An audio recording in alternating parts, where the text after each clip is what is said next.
Choy, pakinggan mo ang kwento. Dear Papa Choy, ng pusong naligaw sa mundo. Dear Papa Choy, kung pag-ibig ay Dear Papa Choy, magandang araw po sa inyo at sa lahat ng nakikinig sa inyong channel. Sa buhay natin, nakakagawa tayo ng mga maling desisyon. At sa sitwasyon ko, masasabi kong nakakainis ang nagawa ko. Tawagin niyo na lang po ko sa pangalang Randy, 32 years old at taga Laguna. Hindi po ito ang tunay kong pangalan at ang mga babanggitin ko para na lang sa aming privacy. Gusto ko lang ibahagi ang pagkakamaling nagawa ko na akala ko nung una ay katuwaan lang. Pero ngayon, ako din ang nahihirapang ayusin ang gulong ako ang nagsimula. Sobrang tahimik ng bahay nang makauwi ako noon. Pagpasok ko sa sala, nakita ko ang asawa kong si Marie na tulalang nakaupo. May hawak siyang pregnancy test at kahit medyo madilim yung ilaw, nakikita ko pa rin kung paano nanginginig yung kamay niya. Kinabahan agad ako kaya lumapit ako sa kanya. "Ma, okay ka lang ba?" Hindi agad siya sumagot. Tumingin lang siya sa akin, yung tingin na parang ang dami niyang gustong sabihin. Tapos, inangat niya lang yung hawak niyang pregnancy test. Negative na naman. Ang hina ng boses niya. Yung parang pagod na pagod. Napahinto ako. Hindi ko alam kung anong sasabihin. Ilang beses na namin itong pinagdaanan at umaasa. Tapos ganito ulit. Umupo ako sa tabi niya at hinawakan ang mga kamay niya. "Okay lang yan, ma. Darating din yung tamang oras para sa atin." Alam kong gasgas na ang linyang yon, Papa Choy, pero yun lang din kasi yung kaya kong sabihin sa kanya para gumaan ang pakiramdam niya. Yumuko siya, tapos bumuntong hininga ng malalim. Nakita ko kung paano siya napipilitang maging matatag. Pero halata pa din yung bigat. Paano kung hindi na talaga? Saglit akong natahimik. Kasi sa totoo lang, natatakot din ako sa tanong niya. Pero hindi pwedeng pareho kaming bumigay. Bumiti ako ng pilit. "Eh di ano, try lang tayo." Napatawa ko siya sa wakas sa kaniyakap ng mahigpit. Hindi na kami masyadong nag-usap pagkatapos noon, Papa Choy. Tahimik lang kami sa sala. Yung TV naka-on pero walang nanonood. Pareho kaming lutang. Habang yakap ko siya, Papa Choy, doon ko naramdaman na hindi lang pala siya yung napapagod. Pati ako din. Sa bawat negative na result, may konting nababawa sa amin. Pero hindi ko pwedeng ipakita yon sa kanya. Kasi kung pareho kaming mahina, sino pa yung kakapit?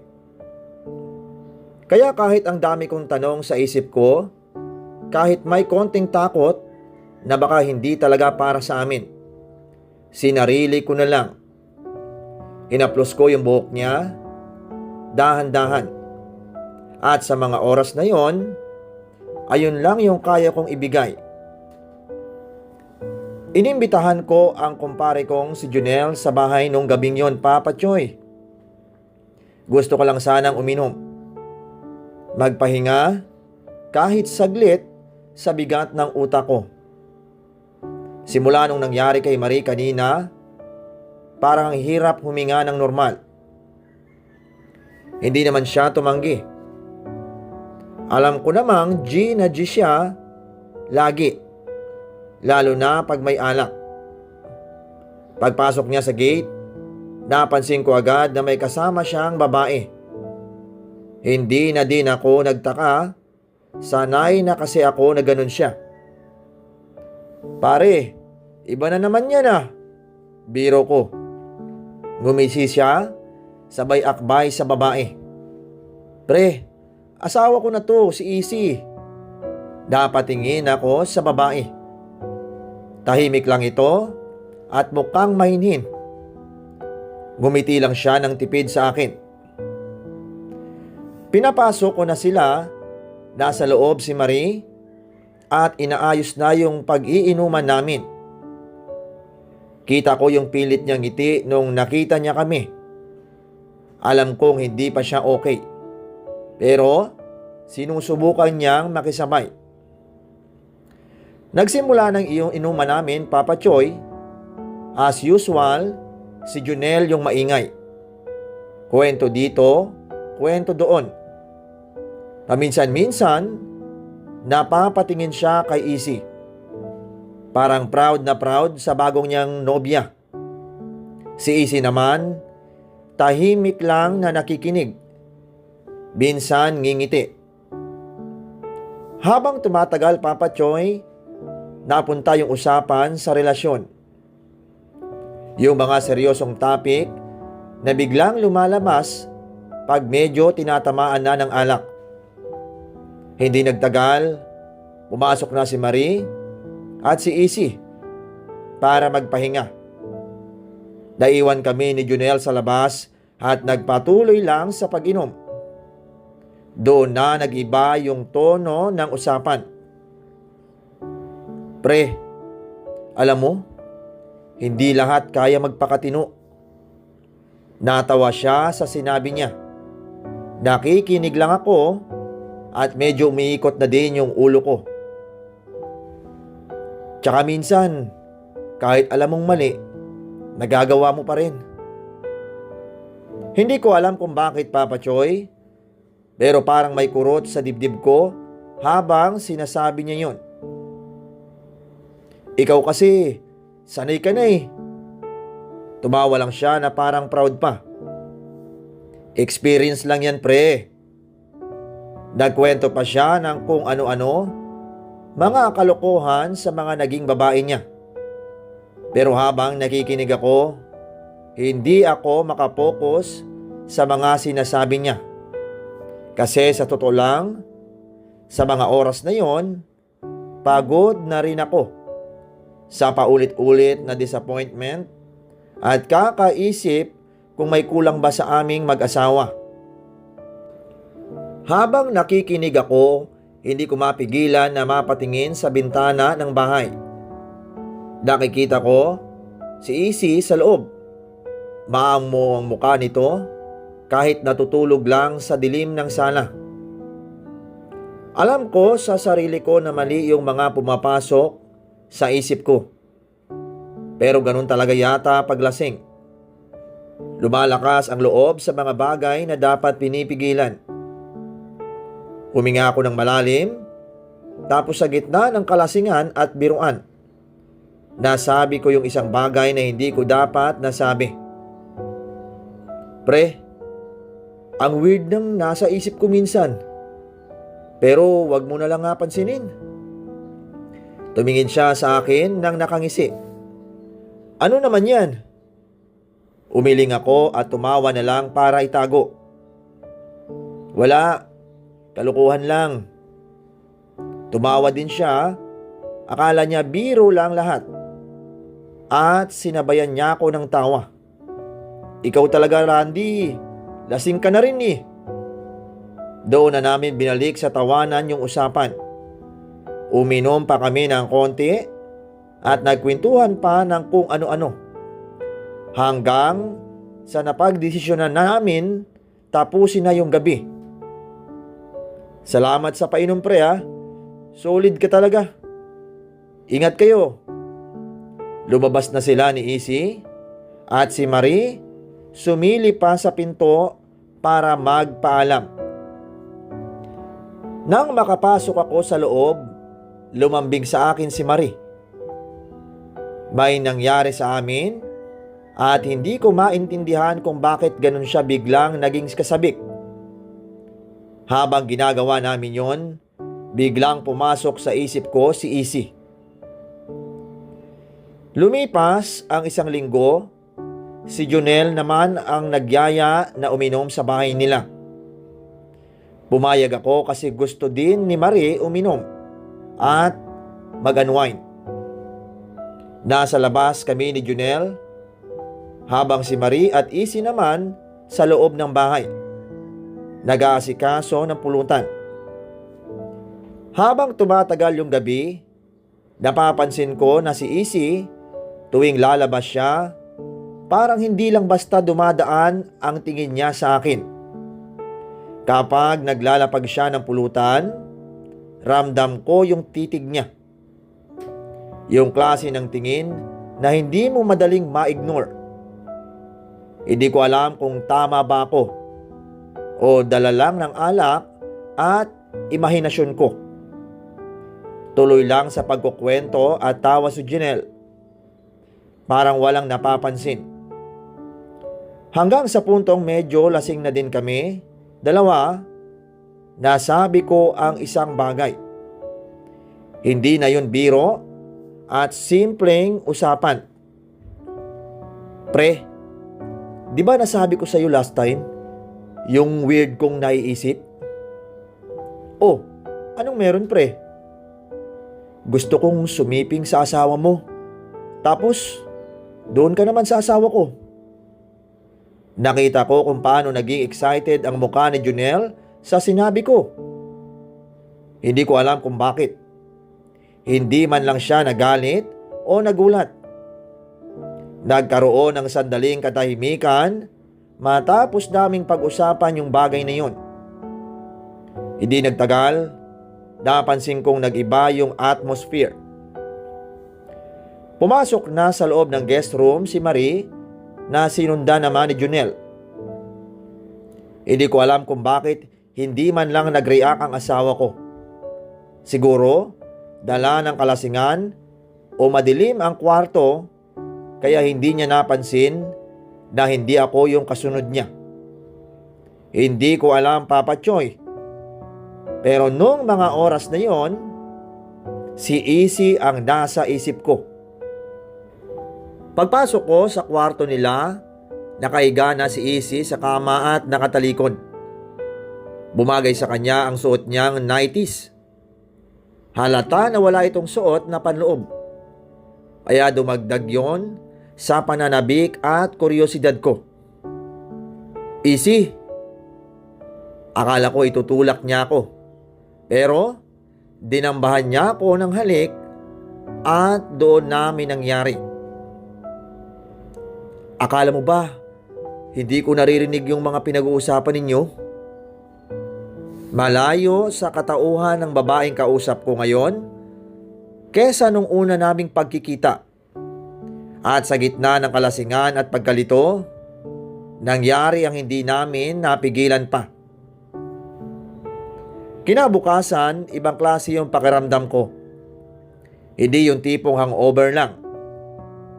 Hindi ko na maibalik sa dati yung normal na tingin ko sa mga tao sa bahay na yun. Lalo na kay Marie.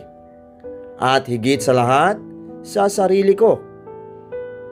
Pag-uwi namin, ramdam ko na hindi okay ang atmosphere sa bahay, Papa Choy. Sa buong biyahe, tahimik lang si Marie. Ilang beses ko siyang sinulyapan habang nagdadrive. Pero nakatingin lang siya sa labas ng bintana. Pagkapasok namin ng bahay, nagubad lang siya ng sapatos at diretso na sa loob. Ba, okay ka lang ba? Saglit siyang huminto pero hindi ako tinitignan. Oo, pagod lang to. Akala ko may sasabihin pa siya. Pero umiwas na siya ng tingin at dumiretso sa kwarto. Maliligo lang ako. Tumango na lang ako kahit may gusto pa akong sabihin. Pagpasok niya sa banyo, doon na ako naiwan sa sala. Nakatingin sa kawalan. Alam ko kung saan ang gagaling yung bigat na nararamdaman niya at kung bakit hindi siya makatingin sa akin ng diretsyo. Hindi ko magawang buksan ang topic na yon dahil natatakot ako sa magiging sagot niya. Kaya pinili ko na lang manahimik. Pilitin ko mang magmukhang normal sa harap ni Marie, hindi talaga kaya. Hindi ko din maintindihan yung sarili ko. Minsan, may selos akong nararamdaman kahit wala namang dahilan. O kaya naman pagsisisi. Kapag magkasama kami sa bahay, tahimik lang palagi. Kada may tanong siya, maikli lang sagot ko. At ganon din siya. Hindi na tulad dati na may kwentuhan pa, may biruan at lambing sa simpleng usapan. Sa gabi habang mag-isa ako, doon mas lumalakas yung gulo sa isip ko. Paulit-ulit bumabalik yung mga desisyon na ginawa ko. Parang may mga tanong na hindi ko kayang sagutin. Kung hindi ko kaya ginawa yun, ganito pa din ba kaya kami? Miski ako, wala akong masagot. Wala akong makuhang sagot sa sarili kong tanong. Naging mailap na din ako kay Junel. Kung dati, kahit papano, nagre-reply pa ako sa mga message niya. Ngayon, nakatingin lang ako sa screen. Minsan, sinlang, o di kaya hindi ko na lang binubuksan. Hindi naman ako galit sa kanya. Ayoko lang maibalik yung mga bagay na alam kong nagsimula ng gulo sa utak ko. Makalipas ang ilang taon, Papa Choy, malaki na yung bata. Kung titignan sa labas, mukhang normal na pamilya kami. Pero alam ko ang totoo na hindi ako ang ama ng batang yon. Walang may alam ng kahit sino sa paligid namin, lalo na si Junel at Isi, kung paano nagsimula ang lahat bago dumating ang batang ito sa buhay namin. Noong mga panahong halos mawala na kami ng pag-asa ni Marie, doon namin nalaman na hindi pala ganoon kadali ang matagal naming gustong magkaanak. Ilang test, check up, at gabing tahimik na pag-uwi galing klinik na walang dalang magandang balita. Hanggang sa isang araw, sinabi sa akin ng totoo na ako talaga ang may problema. Galing kami sa klinik noon, buong biyahe. Tahimik lang si Marie. Ako naman, parang may bumabara sa lalamunan ko. Hindi ko alam paano sisimulan. Pagdating sa bahay, doon na niya ako hinarap. Hawak ko pa yung papel galing sa doktor. Pero parang ayoko na yung tignan. Kahit ilang beses ko nang binasa, iisa lang naman yung sinasabi. Ako yung may problema, Papa Choy. Pagpasok ni Marie sa kwarto, alam kong handa na siyang marinig kung ano yung resulta. Kitang-kita ko sa mukha niya yung kaba at konting pag-asa na baka this time may magandang balita. Umupo lang ako sa gilid ng kama. Hindi ko alam kung paano sisimulan. Ma, ako yung may problema. Parang hindi niya agad na-gets. Tiningnan niya lang ako, naghihintay ng kasunod. Hanggang sa tuluyang kong sinabi sa kanya na hindi ako makakabuo. Kita ko sa mukha niya kung paano unti-unting pumasok yung realization. Sinabi niyang baka nagkamali lang yung doktor. Baka pwede pang i-check ulit. Pero pareho naman naming alam dahil ilang beses na namin ginawa yun. Hindi na ito bago. Gusto niya magkaanak dahil pangarap niya yun. Naming dalawa. At doon ako lalong nadurog. Pero wala akong magawa. Sa gitna ng gulo ng isip ko, may nasabi akong hindi ko na mababawi. Hindi ko man lang pinag-isipan ng maayos.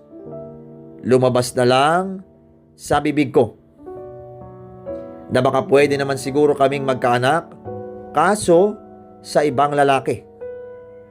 Pagkasabi ko pa lang, alam ko nang mali. Hindi ko na kailangang marinig lahat ng sinabi niya para maintindihan kung gaano siya nasaktan.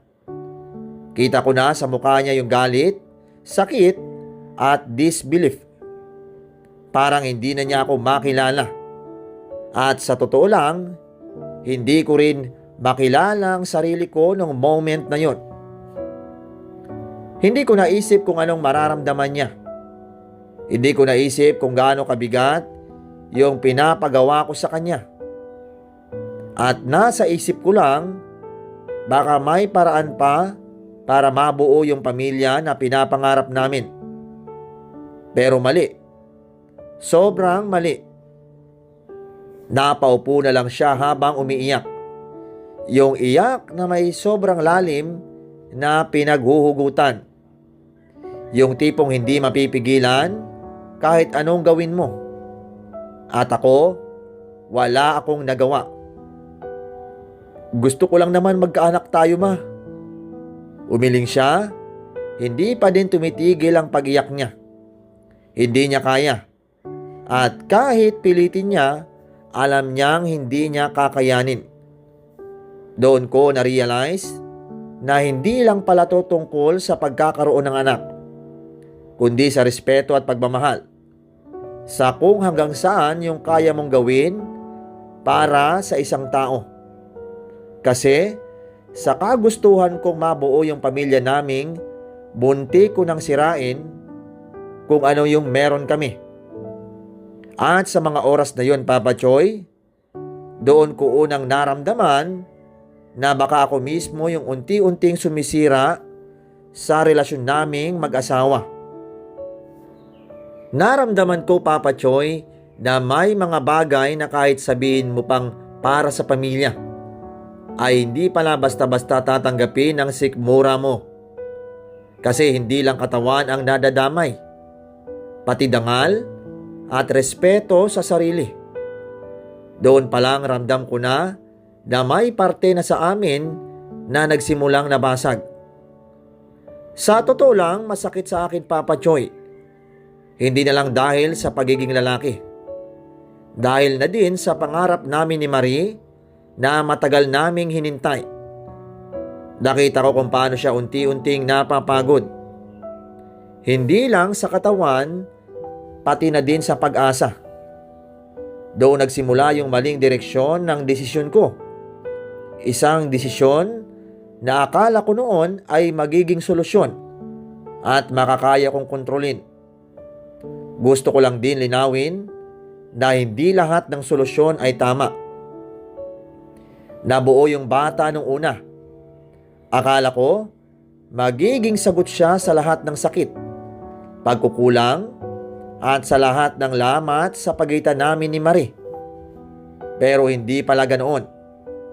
Habang lumalaki yung bata, mas lalo kong nararamdaman yung bigat ng katotohanan na ako ang hindi totoong pinagmula ng buhay niya. May mga araw na nakikita ko siyang tumatakbo sa akin. Tumatawa, yumayakap, at tinatawag naman akong papa. Pero sa loob ko, may kirot na hindi nawawala. Ibang-iba na din ang asawa ko. Hindi na ganoon ka-natural yung lambing niya. Ang mga tingin niya sa akin ay parang laging may gustong itanong. Pero hindi na lang sinasabi. Alam ko, Papa Choy, hindi niya na kailangan pang magsalita ng marami para maintindihan ko na may nagbago na talaga sa pagitan namin. At ang mas mabigat pa doon, alam kong ako ang dahilan. Sa bawat araw na lumilipas, mas naiintindihan ko yung ibig sabihin ng tiwala. Hindi pala siya parang baso na kapag nabasag, pwede mo pang pagdikitin at maging buo ulit. Ngayon, Papa Choy, habang tinitignan ko yung anak ko na lumalaki, mas lalo akong napapaisip. Ano ba talaga yung ginawa ko? Akala ko noon, kontrolado ko lahat. Akala ko, kaya kong ayusin ang kahit anong sira. Basta may gusto akong solusyon. Pero hindi pala ganoon. Kahit nandito ako sa phase na pinangarap namin noon, may bahagi sa akin na hindi na mapanatag.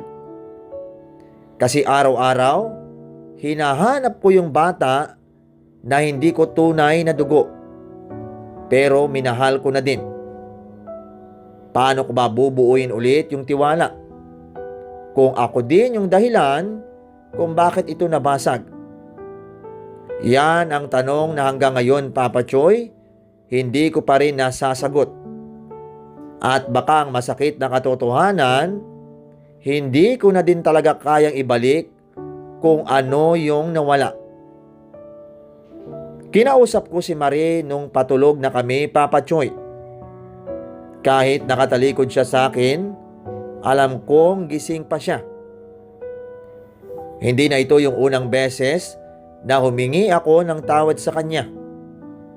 Pero kahit paulit-ulit, pakiramdam ko kulang pa din.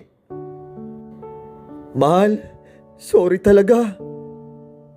Akala ko matutulog na lang siyang ganun at iiwas na naman katulad ng dati. Pero bigla siyang gumalaw at humarap sa akin. Tapos niyapos niya ako. Nagulat ako at mas lalo kong natahimik nung naramdaman ko yung pagiyak niya. Ang sakit-sakit, Randy. Parang piniga ang dibdib ko. Niyakap ko din siya agad ng mas mahigpit. Alam ko, Ma, kasalanan ko lahat. Hindi ko dapat ginawa yun. Umiling siya sa dibdib ko. Hindi lang dahil doon. Nakakapagod na, Randy. Hindi ako makasagot agad. Kasi totoo naman, napagod na din kami pareho. Hindi kita pipilitin na patawarin ako agad, mahal. Kahit ano pang mangyari. Nandito lang ako sa tabi mo. Lalong humigpit yung yakap niya. Natatakot ako na baka isang araw, magsawa ka o maghanap ng iba. Napapikit ako dahil ang sakit marinig. Shh! Hindi mangyayari yun. Hindi na ako naghahanap ng paraan para burain ang nakaraan, Papa Choy. Tanggap ko na bahagi na ito ng buhay ko.